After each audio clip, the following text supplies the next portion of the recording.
We're in Shangri-La Hotel, Boracay. This is the seafood restaurant. Only open for dinner. Yan. Yan. And in the seaside ng Shangri-La. Yan natin sa loob guys ng Shangri-La. Actually may mga videos and ano na kanina. Ito yung swimming pool. Swimming pool. Yan. Nasa 200 hectares daw to sabi nung ano guys ng UIC na nakausap ko. Yan. Napakaganda ng landscape ng Shangri-La. Talagang amazing. Ang ganda, ang luwag, super. So, yung mga gustong mag Shangri-La Boracay dyan, ayan dyan guys. Super fun. Super fun talaga. And sabi ni Kuya, yung one night daw is yung pinaka-cheap is 20,000 up. 20,000 up. So, yun, may guide lang yun guys. Napakaganda. Sulit na sulit kaya sa mga view, sa mga landscape. Napakaganda. Kung environmental lover kayo, yan, ma-appreciate nyo na sobrang ganda ng pagka-landscape guys. Sobrang ganda guys. Ayan. Super ganda. Galing na rin ako dun sa seaside guys. Nag-picture na rin. Kaso nga lang, ang ating cellphone ay nagre-reklamo na. Kaya, hindi na kinakaya. Hindi na kinakaya guys. Punong-puno na ang ating cellphone. Sa mga videos na magagandang view dito sa Boracay. Ayan guys, napakaganda ng landscape.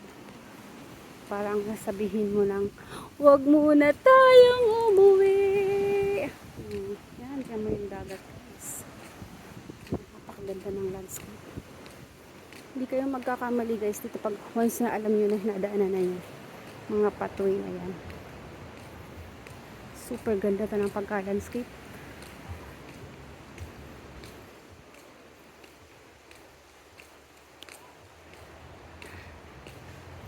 Naiya akong mag-video sa loob. Kaya dito na lang muna tayo. Ayan guys, oh. Maraming bahay. Bundok talaga. Yan, Shangri-La pa din yan guys. Ayun, part pa rin yan ng Shangri-La. Hanggang dito.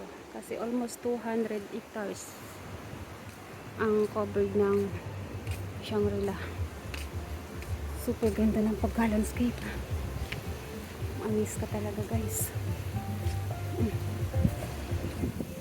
Hindi mo aakalain ang Pilipino ay naghihirap. Pero napakaganda ng mga view.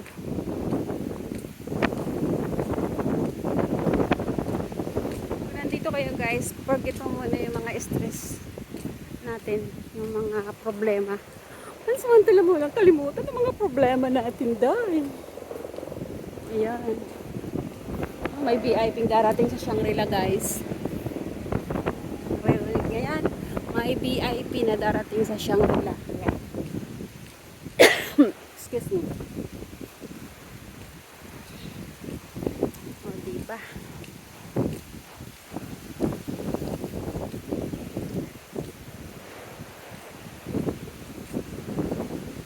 Mga rest house lang yan guys, mga private na rest house.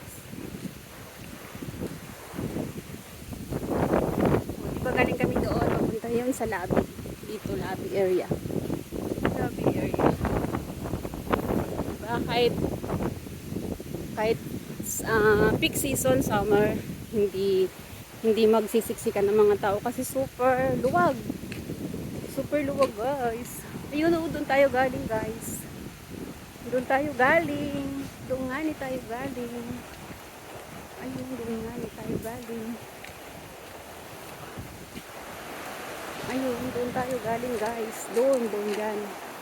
Ayan, doon tayo galing. Tapos yun sa seafoods doon. O, diba?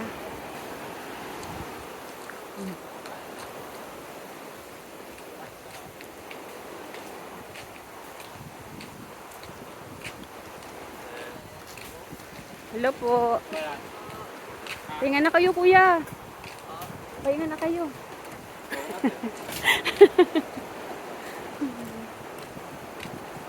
Yan, part pa to ng Shangri-La. OMG, walang-wala ang Shangri-La Manila dito, guys.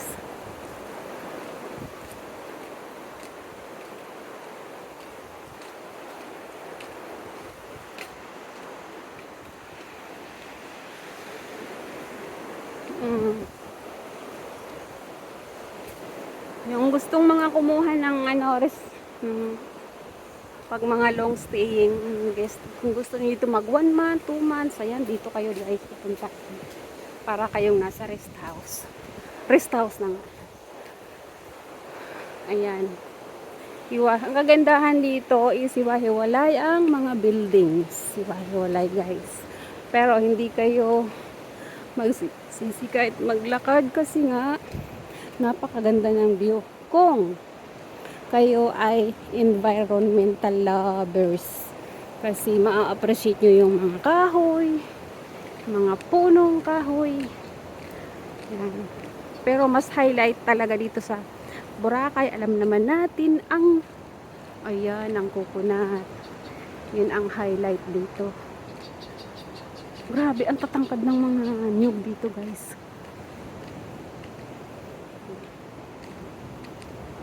Super.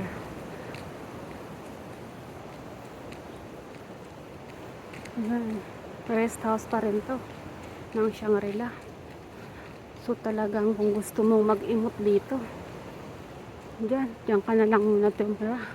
Kalimutan lahat ng problema sa Manila. Oh guys, napakaganda talaga guys. Sa may pera, napakaganda.